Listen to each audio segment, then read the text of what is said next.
Hello, everyone, and welcome back to the Father-Son Packers podcast, your source for Packers news, notes, and analysis. My name is Tommy, and I'm joined, as always, by my co-host, my dad, Matt. Dad, are you laughing at the fact that I sounded very disheartened in the intro? That has to be the most depressing sounding hello, everyone, I think I've heard on this podcast so far. It's definitely up there. We are here joining you post-game after the Packers lose 24-22 to the New York Giants in New York on Monday Night Football on a last-second game-winning field goal for the Giants. Pretty bad loss for the Packers, who were favored by 6.5 points in this one. Just kind of a failure in all three phases. A lot of negative from this game, maybe a couple positives here and there. We're here to break it all down for you and do a deep dive into it. But before we get into any of that, just want to pitch a couple of things. If you like what you hear here today, come give us a follow on Twitter at FatherSonPacker. We tweet out when we have new episodes out, pieces of stats that we find while we're researching for these episodes, articles we find interesting, videos we find interesting, pieces of Packers injury or roster news, one-stop shopping for everything Titletown. So, come give us a follow there. And then subscribe to us on your podcast platform of choice, whether that's Apple Podcasts, Google Podcasts, Spotify. We even put all our episodes out on YouTube as well. And if you subscribe to us there, it would really help our numbers. But Dad, let's get into this game and let's just kind of, go through it and then not deal with it again, hopefully. But let's start with a couple things, and that's injury updates. Start with the bad news. Pre-game-wise, pretty much none of the questionable guys ended up playing except for Darnell Savage. Jair Alexander, Quay Walker, Christian Watson, Aaron Jones, and Eric Stokes all did not play in this game. During the game, Jaden Reed was placed in concussion protocol right there at the end. Dontavian Wicks had a high ankle injury, and then Lauren Helmbrecht reported on Twitter post-game that Wicks in the locker room said his ankle is, quote, effed up, and that they think it might be a high ankle injury, so that's not good. Those can tend to be a multi-week injury. And then Devontae Wyatt left with a knee injury, but was able to return later in the game, so at least he was able to return. And then news-wise, the Packers released Kyu Blu Kelly, the corner, from the roster, and released linebacker Austin Ajiake from the practice squad, and then signed wide receiver Thyrick Pitts to the practice squad. He is a rookie, undrafted free agent wide receiver out of Delaware. 6'2", 201 pounds, 8.68 relative athletic score, good size, elite jumps, elite long speed, bad 10-yard split, and decent agility. Those are per Kentley Platt on Twitter. Dad, any thoughts on the injury report or on those roster moves? I was a little surprised that Stokes wasn't activated. I think we're now into his last week. Yes. To get activated before he's done for the year. He must be activated by the 18th, I believe, is the deadline for him to be activated or not come back this year. He was a full participant in multiple practices last week, so I was also a little surprised to see that he was not active for this game. But, hopefully for this week he will be. And if not, I guess we're just going to roll out with Valentine and Ballantyne, which, hasn't been going terribly, but it would be nice to see Stokes kind of get at least some reps this season and not have kind of back-to-back lost seasons in a way. But Dad, should we just get into this game and, let's just get it over with. It's like rip that Band-Aid off. Yeah, drag it out. This was one of those games where the Packers kind of found a way to lose it, I would say. Found a way to lose it a lot of different ways in this game. They tried everything. All three phases were not great, but let's start out with the biggest moment of the game. And we do this per ESPN win probability, so we go on the play that changed win probability the most. And in this one, that was the Tommy DeVito pass to Wan'Dale Robinson for 32 yards on their last drive of the game that put them from their own 46 to the Green Bay 22 and put them in field goal range for that game-winning field goal. It swung the odds from a 53% chance of Green Bay winning to a 74.8% chance of the Giants winning, a swing of 27.8%, and what ended up being the difference in the game. Dad, that was a tough one. That whole drive was a tough one. We'll get more into that drive, though, in particular, when we talk about the defense. Can I just say something about probability? Did you really feel like before that pass that Green Bay still had a 53% chance of winning the game? Right? Tell me why. I didn't either. Tell me why. I thought the exact same thing. I was like, that's a generous 53%, given the fact that they were really just driving it down there. They were already 3 for 3, had moved the ball 21 yards in like 3 plays and 45 seconds, still had both timeouts, only needed a field goal to win it. I did not feel confident Green Bay was winning that game pretty much as soon as the Giants got the ball back, and I saw the defensive plan on that first play. I was like, okay, you seem to think that there are only 22 seconds left, but we're going to talk about the defense later. The defense was very disappointing. The offense was pretty disappointing. This is what they're saying. Per Lily Zhao, this quote is from Jordan Love. Quote, "It's disappointing. Had plenty of opportunities to take advantage of that game and win and didn't capitalize on those." Yeah, I think that's kind of fair to say. I'm just going to start with Jordan Love before we even get into specifics, good and bad. He was up and down in this game, I think is how I would put it. He started the game very poorly. He was really off in the first half, especially the first few series. He missed Dobbs and Wicks on back-to-back plays in the first drive, missed Dillon on the second drive, got a little help on the deep completion to Dontavian Wicks later in the game. But I did think he settled in a bit in the second half. So if you look at his stats by half, in the first half, you can really see it in his completion percentage over expectation. In the first half, that was 20th in the league this week in completion percentage over expectation at negative 7.9. And in the second half, he was 7th in the league in completion percentage over expectation of all quarterbacks in the second half this week at 9.9. Went from 18th in EPA per play in the first half at negative 0.181 to 15th in the league in EPA per play in the second half at 0.032. Success rate dipped a little bit from first half to second half, but I think overall he was much better in the second half and especially good in the fourth quarter. In the fourth quarter, amongst all quarterbacks in the fourth quarter who had at least 5 attempts, he was 9th in EPA per play, 11th in success rate, and 7th in completion percentage over expectation, going 10 of 14 for 96 yards and a touchdown in the fourth quarter. So I thought, he bounced back well, started the game really kind of like almost looked like earlier in the season Jordan Love, where he looked really amped to play the game in the first few series and kind of settled in as the game went. Wasn't a great Jordan Love game. It wasn't even, I would say, a good Jordan Love game. Dad, what did you think about his performance in this one before we get into specific good and bad things from the offense? Yeah, I heard other people make that comparison to early season or even preseason, where he'd come in and just be, or maybe even the practice reports at the beginning, he'd just be like overshooting, misfiring. It's like that one to Dillon that you said he was off on. He just fires a laser over his head when he can barely brush it with a fingertip. Yeah, all the misses were like too wide on an out route, high on a pass. Like, just seemed like he was maybe throwing a little too hard. I don't know. Too much adrenaline. Maybe yeah. He was certainly inaccurate in the first half, especially those first 2 series. But I did think he improved as the game went, and so that I didn't have him as a negative because you lead the team down the field and you get what should be a game-winning score. Like, you should have done enough to probably win that game, and the way that he played in the fourth quarter and the second half in general, I thought was pretty good.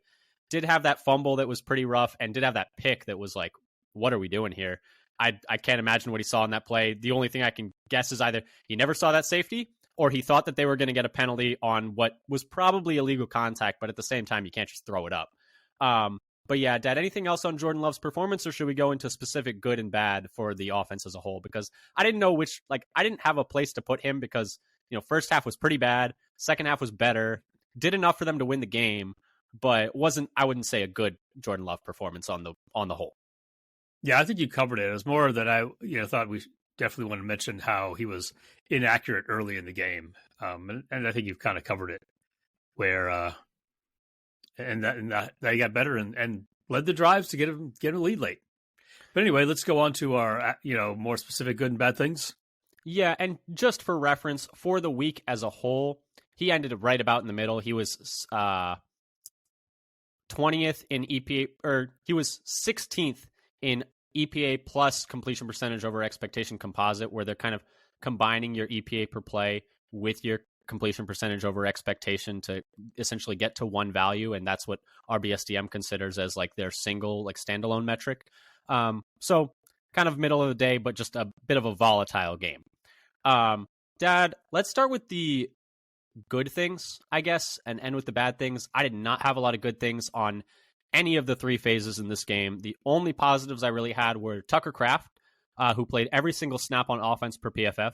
He's gotten a lot more opportunity with Musgrave going down. He had 4 catches on 4 targets for 64 yards, including a huge 43-yard catch. And he had the second highest EPA per target on the team, second only to Malik Heath, who had, 1 touchdown catch on 2 targets, which is always going to be a really high EPA per play. And then the other positive I had was Patrick Taylor, 4 carries for 30 yards, 3 of those 4 carries being deemed successful per RBSDM, and then 2 receptions on 2 targets for 22 yards. did have the big blunder at the end of the first half where he didn't go out of bounds. I don't really know what he was thinking there. Two weeks in a row, right? Yeah, I think that's right. And Matt LaFleur was cussing him out as he was calling timeout. He was so mad. But I do think overall on the day, a pretty decent day for Patrick Taylor, especially when you're considering how poor a lot of the rest of the offense was. Dad, what positives did you have on offense? He looks good running the ball. Yeah, he did. So it's like they should have given him the ball more at the end of the game. Yeah, you're not wrong. So good things.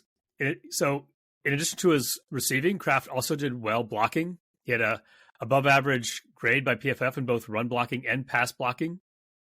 And it's likely that if Love had just followed Kraft's run blocking, he would have had a first down instead of a fumble on their fourth drive of the game. Got a little too cute trying to chop his feet, juke the guy, just lower your shoulder and get that yard. Just follow the blocker. Basically, Kraft blocked him past the sticks. Yep. And Love just had to follow him. Dillon showed some actual elusive ability after the catch. Yeah, no, he's had a nice month and a half, I would say, of football right now. And his pass catching has been looking pretty good. I mean, this is the second time both of them up the left sideline, the long catch, run after catch. Here and is the second longest play of the day for Green Bay on offense, juking the first defender and then breaking a tackle and actually getting up to top speed. It'd be interesting. I didn't actually look on Next Gen Stats to see what his top speed would have been on that, because I think he actually got up to it, I think, on that run up the sideline.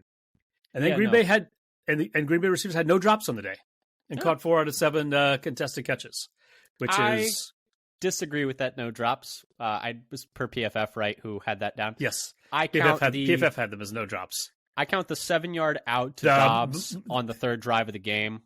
Where it was, I count that as a drop to me because he should have caught it. He dragged his feet. He had the ball in his hands, and then he double caught it, and it was a drop. So I would count that as a drop. I actually have something as Dobbs double catching balls, but yeah, that should have been counted as a drop. Yeah, but either way, rough day for the offense. Let's get into the bad, Dad. The first one to me is the play calling in this game left a bit to be desired, and I want to preface this with the fact that this should not be a hot take, but Matt LaFleur is a good play caller, and I've seen some people say he isn't. I'm going to encourage you to perhaps do a little more research. The Packers offense is not only the youngest in the league, it is also the cheapest. And it was going to be the cheapest in the league before Bakhtiari and Jones got hurt, giving them essentially none to very little snaps on the year. It was already going to be the cheapest offense in the league, and they're missing 2 of their 3 highest paid players. And their 2 highest cap hits on the offensive roster for the year. Now, their highest cap hit is Aaron Rodgers, but the 2 highest cap hits of players actually on the roster have not played hardly at all this year, and that's already off of what was going to be the cheapest offense. Despite that, over the course of the year, they are 9th in EPA per play, 13th in success rate, 10th in DVOA, and 17th in points per game. So for people thinking that he's not a good play caller, respectfully, that opinion is just not based in fact. There are not metrics to support that. Now, in this game, though, that with all that to be said, the play calling did leave a lot to be desired in this game. It's specific play calls, in very specific play calls that I have problems with, and a bit generally as well. Right. Specifics wise, just to say that he's generally been good doesn't mean he's perfect. Yes, and no play caller is perfect. I mean, we see Andy Reid make mistakes all the time, but I'm sure everyone with the Chiefs would not call him a bad play caller. But this game was not a strong one for Matt LaFleur. Let's talk about the end arounds and tap passes to Jaden Reed near the end of the game. On 3 straight drives, it essentially killed the drive or was very costly negatively. The third to last drive, it's a 21-13 game. The Packers are trailing by 8. The offense had just driven 59 yards in 8 plays, and the running backs had 4 carries for 21 yards, so that's over 5 a carry, with 3 successful carries. So 3 of their 4 carries had been successful, and they were averaging around 5 a carry. It is 1st and 10 on the Giants' 16, and instead of running one of the running backs where you had had a lot of success on this drive, you run an end around to Jaden Reed, you lose a yard, and then you're at 2nd and 11, you incomplete pass, and then a sack on 3rd and 11, and you miss a field goal, and you come away with no points on a drive that you got to the 16-yard line on. The next drive, it's still a 21-13 game. The offense had just driven 59 yards in 4 plays to get to the Giants' 25. It's 2nd and 5. Again, the previous drive, you had had a lot of success running the running backs, and you have actually not called a running play to this point in this drive. 2nd and 5, tap pass to Reed that is a complete cluster from the start of the play. If I remember correctly, that's this one. They lose 5 yards on this play. It's 3rd and 10. They then cannot convert a long 3rd and 10, and they kick a field goal, 21-16. And then the last drive, you take the lead on a touchdown. You fight so hard, and you honestly get lucky that the Giants fumbled for no reason and gave you the ball back, and then you get a massive return, and you score the touchdown to take the lead. And despite the last 2 drives being killed by end arounds that didn't work, and the fact that the Giants are clearly ready for it, you call it again on the 2-point play. And Matt LaFleur after the game said that's a bad call. It was a bad call the last 2 times you called it, or not the last 2, but the previous time you called it when it already hadn't worked, and you were already having success running the ball in other ways. So this is the most egregious one to me after it's already not worked twice. That's what clearly what makes it most egregious, because it had failed 2 times in a row and basically shot those drives down. The first one obviously is not, you can't call it because they had success in those kinds of plays earlier in the game. But after failing twice in a row, how could you call it again? Yeah, but to me, the first one is like, yes, you had some success, but you'd also had success in just a straight traditional running game. Like, you don't need to get cute there. You are running for 5 a carry on this drive. Just run the ball. So that's the other thing about that one was it was also a double reverse. And if you watch that play, the defenders are just waiting for him to come back. Yeah, they were ready for it at that point. They ran it too many times. They just ran it too many times. And I don't know if it's because Love goes over there to block, and another player stays over there on offense to block. It's like, oh, this ball's coming back. Yeah. And so, the first one, it's like, I understand you'd had some success with it. The second one, I mean, it was poorly executed as well. So you can't say it's all on play calling. But the third one is like, come on, man. Like, we'd seen it fail twice. They're clearly ready for it. We're running it again. You hadn't even gotten positive yardage on the last 2. You had netted -6 yards. And then you lose yards again on this 2-point conversion when you really need it. And it ends up being the difference in the game. And then the other problem I had with the play calling is this was Jordan Love's lowest average depth of target this season per PFF. That's just 6.6. Only 4 pass attempts past 20 yards and only 10 pass attempts past 10 yards. And he threw it 39 times. This was the fewest percentage of his attempts that went past 10 yards since besides the Broncos game in Week 5. Is the only game where he had a fewer percentage of his attempts go past 10 yards. And we know the formula with Jordan Love at this point. Let him throw the ball downfield.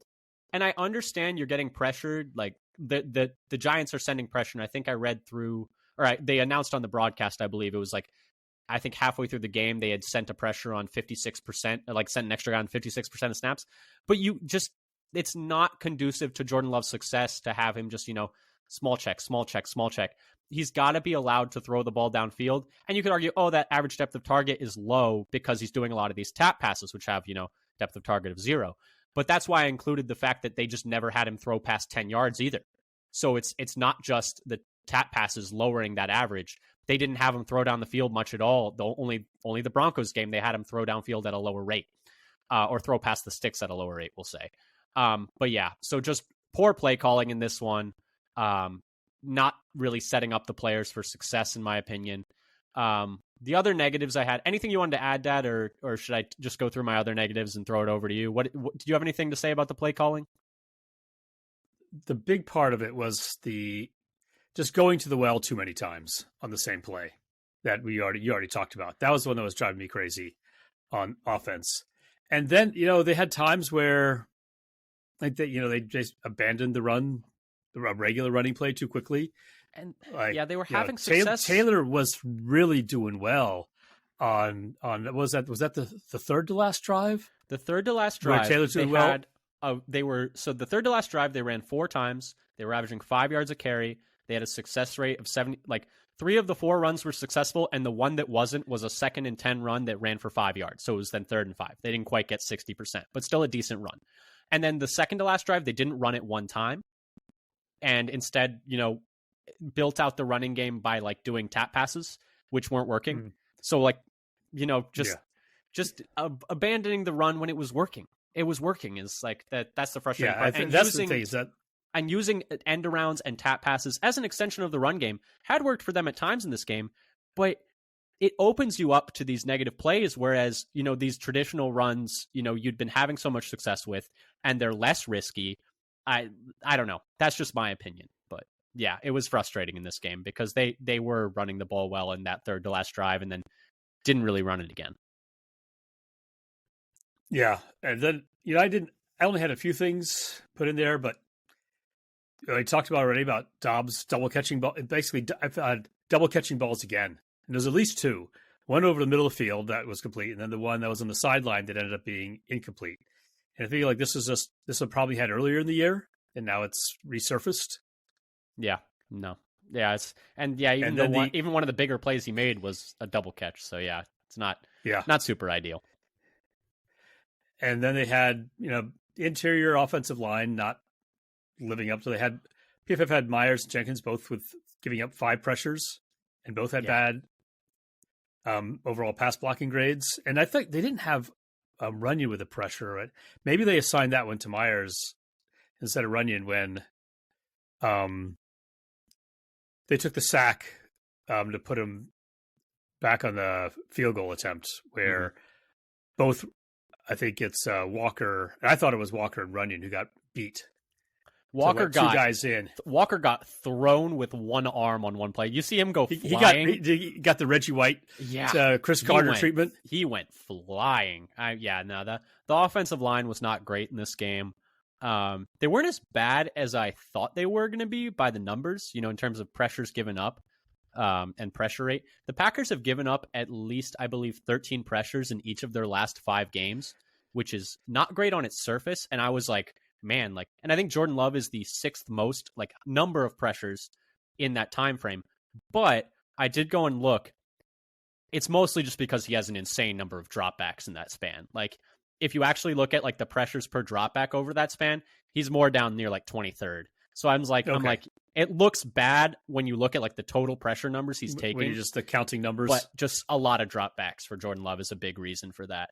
Because I was going to talk about how I didn't think the protection did very well in this game, and I still don't think the protection did particularly well in this game.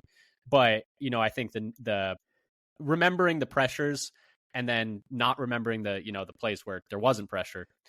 It did feel like at times though when they had to drop back and have a more traditional passing game, they did struggle to protect. But it wasn't as egregious as the raw pressure numbers would say. Is I guess my main takeaway. Yeah, there may not have been that high of rate of them. But the one that really hurt was when we're just going to rush 4 this time and drop everybody back, and 2 guys get in. Yep. It wasn't a great day from the offense. I was like, that one kind of hurt. Yeah, it wasn't a great day from the offensive line, especially considering the fact that it's not the most dynamic pass rush unit for the Giants. And that's the thing is you got to remember, this Giants team is just not very good. I mean, that's part of the reason that makes this so frustrating. I mean, and then the other things I wanted to talk about, the third down offense was really bad. We talked about coming into the game that was going to be a big battle. The Packers were 9th in third down conversion rate on offense. The Giants were 5th in third down conversion rate allowed on defense. Those are per team rankings, and the Giants won that battle. The Packers opened the game 1 of 8 on third downs. It's a big reason why they really struggled early in this game. They could just not keep drives alive, and they were facing a lot of third downs as well. And then they ended the game 5 of 14. That's just not going to cut it. And then the red zone offense was really bad. ESPN had them at 5 trips to the red zone. I counted 6 with one that they got sacked out of the red zone. So, but either way, they only scored 2 times on those red zone trips. That's pretty bad in terms of scoring touchdowns. 5 trips or 6, however you want to count it, to the opponent's red zone. Either way, coming away with just 22 points is pretty bad. It's not great. And the Giants were not a good red zone defense coming into this one, Dad. Yeah. That was, right. That's the part that really hurts. That coming into the game, the Giants were 24th in the league in red zone defense. That's the thing, though, is red zone defense is very noisy, which is something we'll talk about when we talk about how we're looking at the Packers defense right now. It's not something that's super sustainable game to game or season to season. And so it's actually considered by RBSDM to be a luck statistic. It's in their luck category is red zone touchdown percentage. Red zone. Yes. But Dad, anything else you wanted to say about the offense before we move over to the defense? Oh, I just had things that made me think. It's like, who's going to be playing wide receiver next week? Man, With it's all- going to be so tough. Is it So week- a short week, only 6 Bo days. Melton season. A short week, only 6 days, and Watson is probably not going to be back in time. We can hope, but probably not with that hamstring injury. Jaden Reed is in concussion protocol, and Dontavian Wicks, it sounds like, is going to miss a good amount of time with that ankle injury. It's probably going to be Malik Heath, Romeo Dobbs, and Samori Toure. And it's not a great unit. And maybe bringing up Grant DeBose. It's not... And Bo Melton. And Bo Melton. It's not a super strong group of pass catchers. The only hope, I think, that you can say is like, okay, maybe they get Aaron Jones back and they can funnel some more work through him. That's what I'm hoping, is that Aaron Jones can be ready to play by next week. That'll be the either way. There's going use to him as a wide receiver. Yeah, either way, there's going to be a dearth of weapons available in that game. Dad, the only thing that I really had to think about in this, the only thing that was making me think in this one is like, why are we still doing an offensive line rotation? I don't really understand it. Maybe at right guard, you can that makes some sense to me. And this is coming from someone who thought that Yosh Nijman should play over Rasheed Walker earlier in the year. But Nijman's just been bad in this role, in my opinion. It's just not been good. He has been very poor in pass protection anytime he's come on the field. This game was a little better. I think he only gave up 1 pressure and 11 pass blocking snaps. But that just goes to show how bad it had been when he'd been on the field to pass block. The previous game was 2 pressures and 5 pass blocking snaps. I don't see the point of rotating Nijman in at that left tackle spot. He's grading out very poorly per PFF every single week for, however much value you want to give PFF grades. I don't think Walker's playing amazing, but I don't see how putting Nijman in there for a series or two is really doing anything. We can talk about switching out Runyon and Ryan, because Ryan, it's like, okay, we want to see what we have for next year. Nijman's not going to be on the team next year, most likely. So I don't Unless really they re-sign him. I mean, the way it's going now, it's not like he would have had a bigger market after last year. Yeah, 100%. I mean, it's almost kind of silly now to look. It's silly now to look back, and we talked about, like, oh, do you want to trade Yosh Nijman now? We're talking about in during training camp. It was like, well, if you keep him and then he signs for a team in the offseason, you're going to get a comp pick. Yeah, they're not getting a comp pick. They're 100% not getting a comp pick for Yosh Nijman after this year. He's not played well enough. But yeah, no, I don't really get the rotation at left tackle, at least. Right guard maybe, but left tackle, I don't get it. The only thing you say, and I don't know if I necessarily believe it, but what they believe, and so what they think the rationale is that those individual players are playing better because of the competition. That's the only thing I can think of. I don't know if I believe it, but maybe that's their logic. Yeah, I don't know. Otherwise, I'm not sure what the reason would be. Yeah, the right guard rotation makes sense to me, but the left tackle rotation, I mean, I think it's bordering on unserious, I guess, is how I would say it. I don't really see the point. But Dad, let's move to defense. This is what they're saying. This is per Lily Zhao also on Twitter. It's from Matt LaFleur about that last defensive series. Quote, "We obviously gave up too many chunk plays, lost our leverage twice, and gave up, like I said, explosive plays. Explosive plays lead to points. It was just bad ball." End quote. Good things? Dad, I got nothing.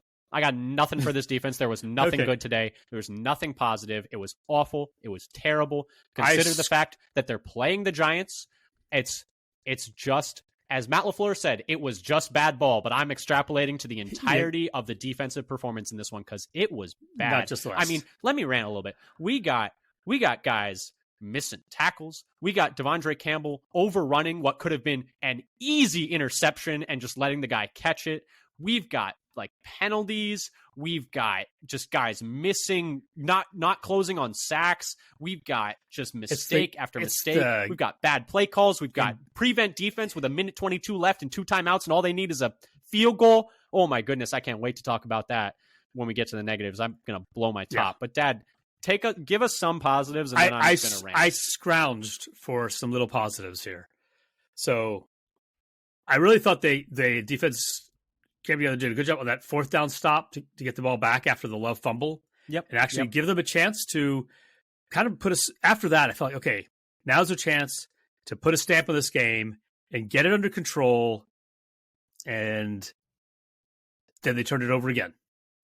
Yeah. Yeah. But for most of the game, or let's say a lot of the game, they were actually pretty successful on limiting Barkley's yards per carry. Yeah. Until the last 2 drives, he only had 25 yards on 14 carries. Until they really needed to stop him. Oh, yeah, here he goes. And then they promptly gave up 57 yards on 3 carries on the second to last possession before being bailed out by an unforced fumble. Goodness. That's the thing, is I'm going to talk about, they get really lucky because he literally just fell over and fumbled the ball. He stumbles, falls, and the ball comes out. And it's only because no one touches him. Nobody touches him. For no reason. No one was close enough to touch him, so it worked out in the Packers' favor. I forget somebody said this, but they were bailed out by the fact that they're so bad at tackling that nobody made contact with him, that the ball came out and was a live ball. And then, they get a little lucky having like a 40-yard return or whatever it was on the fumble to even give them a short field. The defense was atrocious. But in some ways, afterwards, I was like, it's too bad they didn't have further to go. Well, fair enough. Run out the clock. I don't think they would have. They needed that short field. They scored. Needed that short field badly. But yes, I see what you're saying. But Dad, any other positives on the defense? I have a lot of things to say about the defense negatively. That was all I had. Yeah, it was bad. It was really, really bad. I'm going to start with the pass rush. Somehow PFF is telling me they had 17 pressures. It did not feel like 17. With DeVito as a starter, the past 3 games that they had played, weeks 10 to 12, opposing teams had been averaging 23 pressures a game. The Packers were down at 17. The Packers turned those 17 pressures into 0 sacks. And DeVito had not had a start this year where he had taken fewer than 5 sacks. He had taken at least 5 sacks in each of his starts, and they could not get one in this game. Not one. The pressures being converted at like almost half of all his pressures. It was like 50% of his pressures had been converted to sacks, and the Packers could not convert a single one in this game. 0 0. 0.0, the Blutarski. 0. Full Blutarski. Once again, the quarterback run game is a problem for the Packers, as it has been the entire time that Joe Barry has been here. They allowed 10 carries for 71 yards to Tommy DeVito, which is a career high in carries, yards, and yards per carry for DeVito. In fact, I went back only once in his 5-year collegiate career, where he played 39 games for 2 different schools, did he post this many rushing yards or this high of yards per carry. And that was against Western Michigan in 2019. So, yeah. I'm glad you looked that up, because I was like, is there any evidence that we just didn't look into deep enough that he could actually be a running quarterback? I know he hasn't done it in the pros, but he looked great on Monday. He looked hecka mobile on Monday. It doesn't matter. It almost doesn't matter who the QB is. Yep, and he was just like Jimmy Garoppolo or somebody who just can't run at all. It's interesting that you point that out, because I actually went through this year, and on the season, the Packers have allowed 9 of the 13 quarterbacks they have faced to surpass their season average for rushing yards. 9 of 13. The only ones that didn't were Derek Carr, who ran for 0 yards in that game and generally often runs for 0 yards, Jimmy Garoppolo, Russell Wilson, who had 1 carry for 21 yards, and we're thankful did not carry it again because his career average was 24, and 10 out of 13 would look really bad.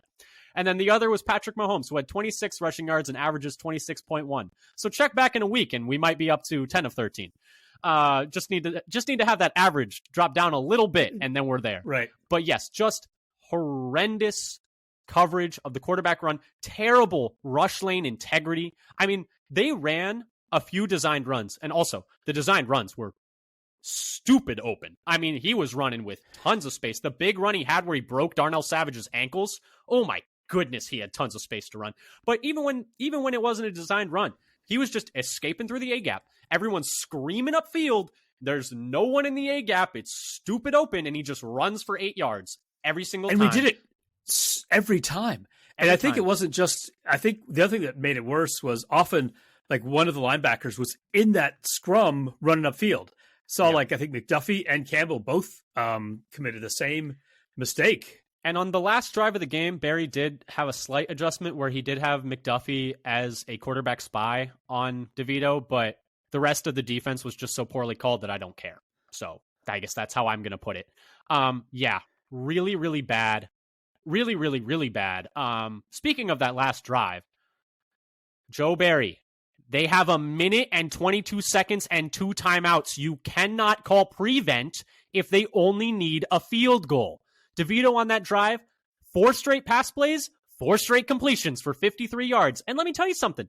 Even if they hadn't given up the big 32-yarder to Wan'Dale Robinson on the 4th play of the drive, that was the biggest play of the game, they had already driven 21 yards in 3 plays in 44 seconds without using a timeout. So they still had both their timeouts. And they still had both their timeouts at their own 46 with 49 seconds left. They only needed 24 more yards to get into field goal range, even if they did not hit that 32-yard pass play. Based on how you were already guarding them on defense, they were going to make it to field goal range because you were giving them 5-yard completion, 7-yard completion, 9-yard completion, back to back to back with no resistance at all. So even if your strategy had worked and you didn't give up a big passing play, which you did, your strategy did not work. You were playing prevent and prevented nothing. Even if you had prevented something, it was not going to work anyway. So, Joe Barry, I just want to talk about this defense a little bit because I have people talking about how, they're 11th in points per game allowed. They're like doing pretty well on defense. No. And Joe Barry talked about last week something to the effect of the only stat that matters is the number on the scoreboard at the end. No, that's not how this works. The first reason is the number of drives. The NFL is a turn-based game. I get the ball, you get the ball. I get the ball, you get the ball. And each drive can be viewed as like an opportunity for a team to score. So it's kind of similar to basketball. Or it's similar to basketball. So using raw points per game does not account for pace, and the Packers play at a very slow pace. If you look at basketball, no one uses points per game as the metric for how good a defense is anymore. They use something called defensive rating, which is points per 100 possessions. And it's the idea that, a fast-paced team is going to give up more points, but they're also going to have more possessions themselves to score those points. So the fact that they give up more points doesn't matter as much. It's about how often a team is scoring when they have the chance to score. And while the Packers might be 11th in points per game, when you look at points per drive, because, turn-based game, and the Packers, routinely have fewer drives per game than other teams, but they're also getting fewer drives on offense because of that. So you need to look at points per drive because they're playing a slow-paced game. The Packers are 20th in points per drive allowed on defense. And even if you look at last week's game against Kansas City, you might think on its face, 19 points allowed is a pretty good day. The Chiefs only had 7 drives in that game, and I'm taking out the one drive they had at the end of half where all it was one kneel down. They only had 7 drives in that game. And that equates to about 2.7 yards per drive because, they only had 7 drives and the Packers only had 7 drives. They averaged 2.7 points per drive, which is worse than the worst defense in the league this year, which is Washington at like 2.6.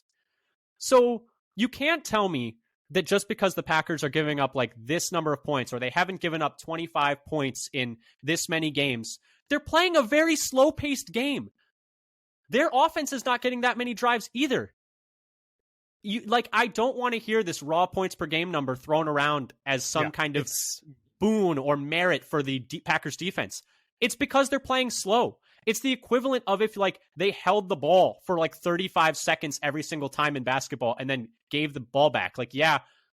They're going to end up having fewer points because they ended up having fewer possessions, but you yourself are having fewer possessions, so it doesn't actually matter. You don't gain anything. You don't gain anything by having fewer points yourself because it limits your own points too by playing slow. Yeah, exactly. And I think that's just been driving me crazy is you got to just look at points per drive and control for pace because exactly like you said. This isn't like baseball where you just stay at bat, and just run it up by being successful or shutting somebody down, or the way they used to do volleyball where you could only score while you're serving. And so you can just keep the other team from ever having a turn. Yeah. But that doesn't matter in football or basketball where when you're done with your possession, if you score, the other team gets it. This isn't going to be like make it, take it. Yeah. In pickup. Yeah, exactly. So you need to look at points per drive. And then the second thing is that they've been very lucky. The Packers rank highly in a number of luck-based metrics that we know are not stable game to game and year to year. They're first in fumble recovery percentage. in terms of like number of fumbles that get on the ground that they end up landing on. And that's just the bounce of an oblong ball, honestly. And then they're 10th in red zone touchdown percentage allowed.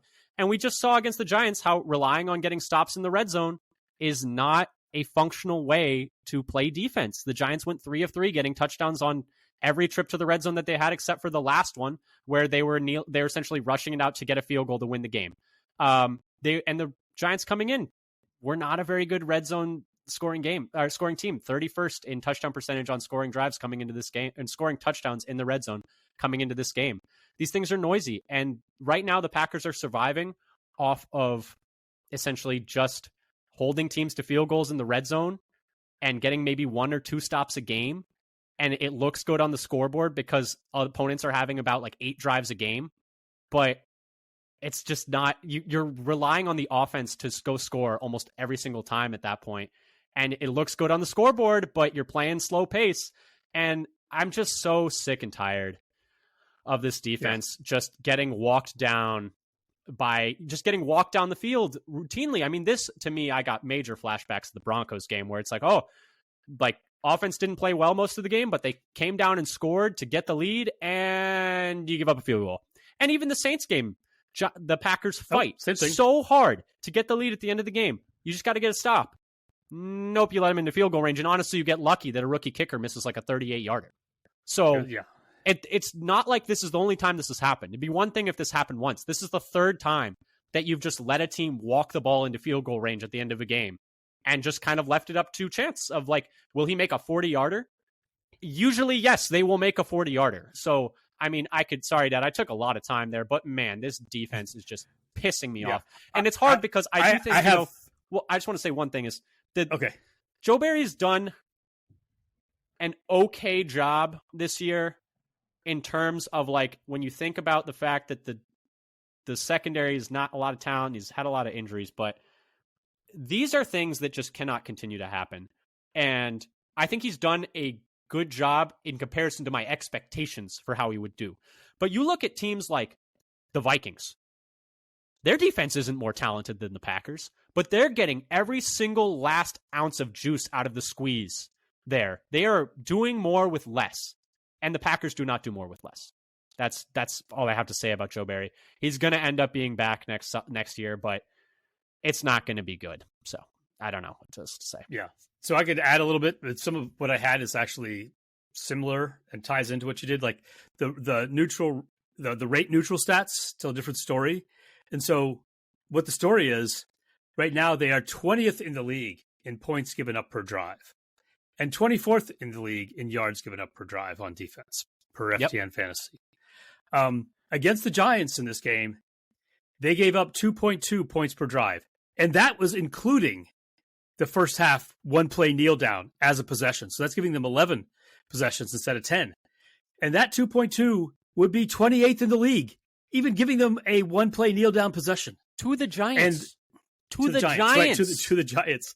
And they gave up 33.4 yards per drive in this game, which actually is right on the Packers season average and is 24th in the league. Yeah. And the thing is, it's wild because they're 20th in points per drive on the year with all of that red zone luck.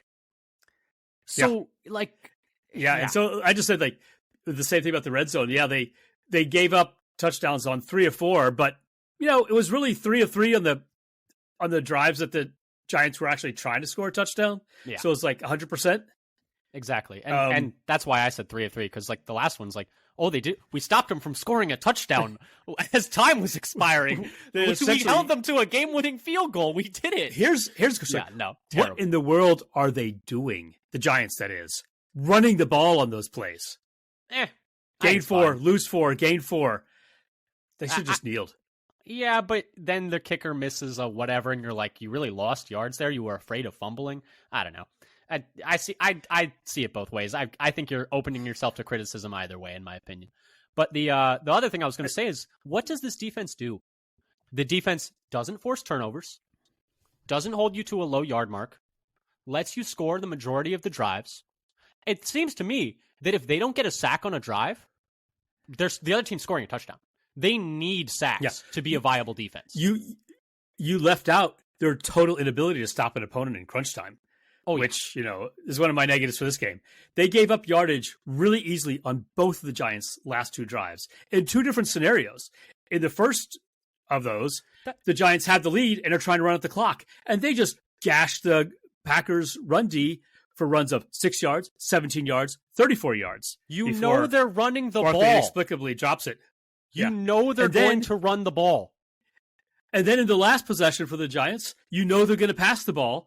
And they have like 100% success rate, just marching the ball down the field. 21 yards in 3 plays in prevent defense. And then you give up a 32-yarder, and you're still playing prevent. And you didn't prevent anything. And even if you had, it wouldn't have worked, like we talked about already. We're going in circles now, but at the same time, like, this defense doesn't do anything well. This defense occasionally gets good pass rush, but if they're not finishing those for sacks, they're not doing anything. And they essentially blew it the last 2 drives and got bailed out by an act of God. Essentially, the turf monster came up and tripped Saquon and somehow knocked the ball out of his hands. Like, it was really bad from the defense in this one, and it's kind of just like, we'd been burying our head in the sand a little bit and been like, it's passable. They're getting all these stops in the red zone. It's just not sustainable, and we saw it in this game. And man, Joe Barry probably should not be the defensive coordinator next year, but he's going to be. And it just is what it is.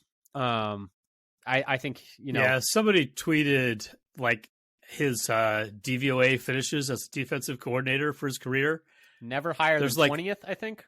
And a bunch of like 28, 30, 32 kind of numbers in there. Yeah, I'm here to break the narrative about points per game as a stat. Points per drive, folks. Points per drive. And they're terrible at it. Because you should not reward a defense for being a slow-paced defense, because you're keeping your offense from getting the ball back. It's outdated thinking. Basketball used to think this way, but they gave it up about 30 years ago. Yep. It's just, it's very frustrating. Dad, anything else you want to say about the defense, or should we go to I just had the things teams? that made us think, as Keyshawn said, and he had the worst, he had a Keyshawn game. was bad. Keyshawn was really bad in this game. And he had the worst coverage grade on the team and the worst for him this year. So what is or what should be the secondary alignment when hopefully Stokes and Jair both come back? That's a very good question.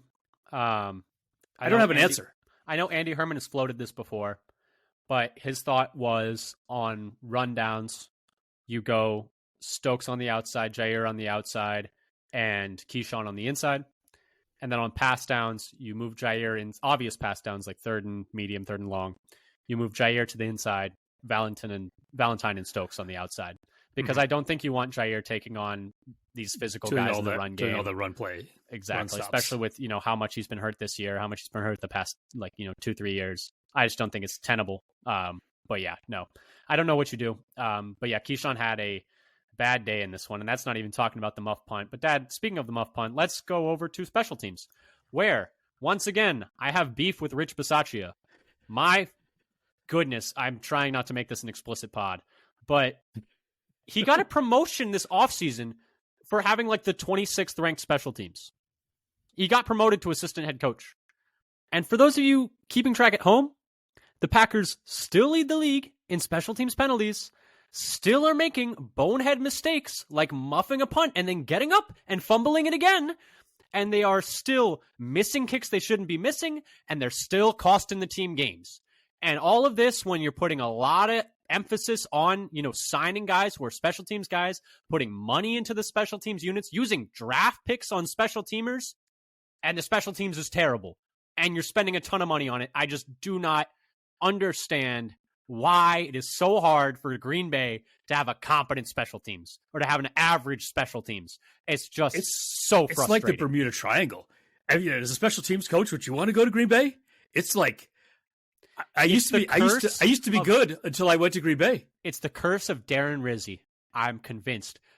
This is a guy who was like the top available special teams coordinator when Matt LaFleur was first hired. They interviewed him. And they wouldn't pay him what he wanted. And so he went somewhere else.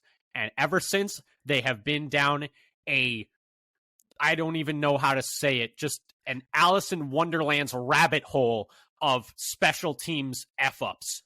and confusion and mismanagement and just baffling mistakes that have cost them playoff runs, that have cost them games. Like, it's so frustrating.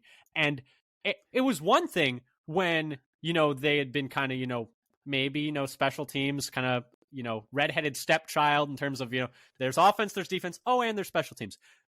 They're paying Rich Bisaccia a lot of money. They're paying him a lot of money. They're giving him promotions, and this special teams is terrible. It's terrible. And you didn't even mention every play they had wrong this week. Like, Carlson should have had another kickoff out of bounds before the half. That could have gifted the Giants an unearned field goal try. But thankfully, a Giant didn't understand the rules and let the ball hit him before it went out of bounds. All he had to do was step out of bounds. And I think that rule is still and touch it. Yep. Anybody who remembers Randall Cobb knew this rule. Yep, exactly. And it's just they got bailed out there. But this special teams is terrible. It's terrible. And a terrible punt by Whelan that basically set up Ford to run right into the kick returner.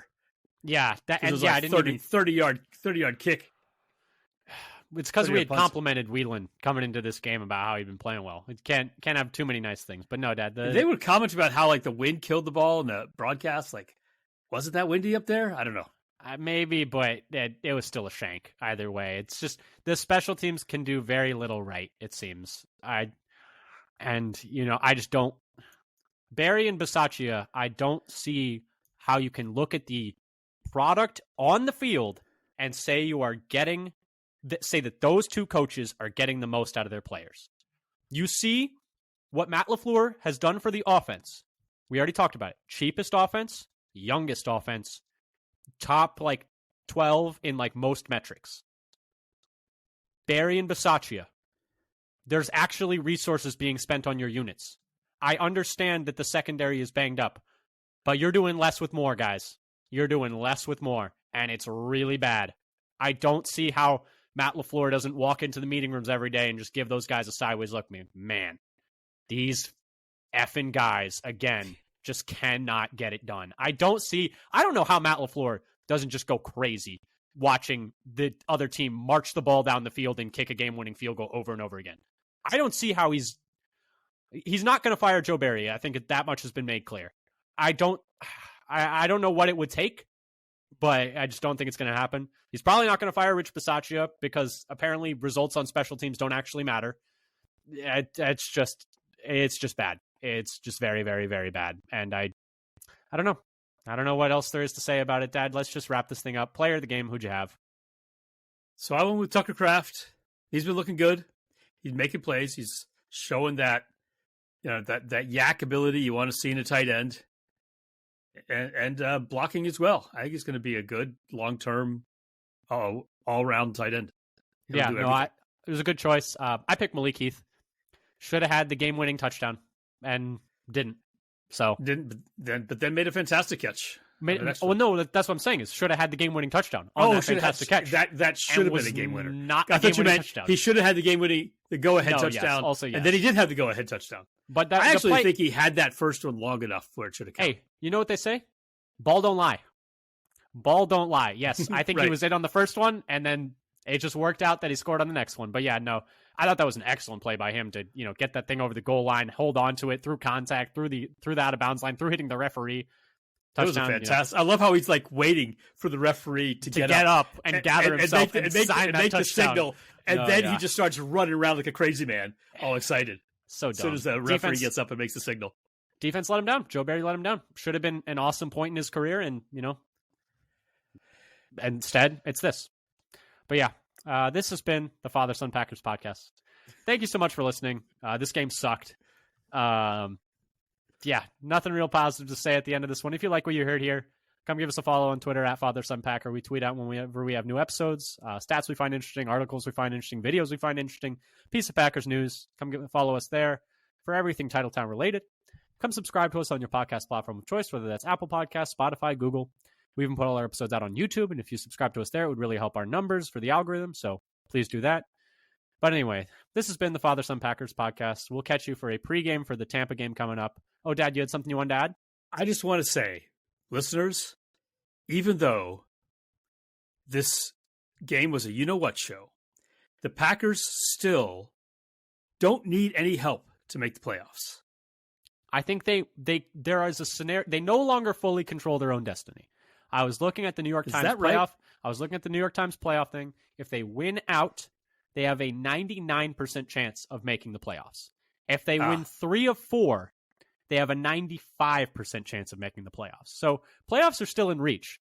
It's just a very annoying game and a very winnable game. Very annoying game. And they just, it is what it is. It's a very young team, and this happens for young teams. You're going to play down to your competition sometimes, but they still should have came away with the win, is the thing. They played terribly. We just need to play more good teams. We need to play more good teams. That's the problem. Is the schedule? Stop playing these bad teams. The schedule the rest of the way is too easy. Is the issue? We need a harder schedule. We've been thinking that the schedule is lined up for our success, but we have all these bad teams that we will play like. I'm just saying we are simply a doppelganger for whoever we're facing across the line. Hey, they beat the Lions, the Chiefs, the Chargers. Well, the Chargers aren't good, but the Lions, the Chiefs, and the Saints, and they lost to. Well, I guess the Broncos are now good, but they weren't then. The Raiders, the Broncos, and the Giants. So do with that information as you will. But anyway, thank you again for listening. This has been the Father Son Packers podcast. Find us on all those socials I already mentioned. And until next time, go Pack Go. Go Pack Go.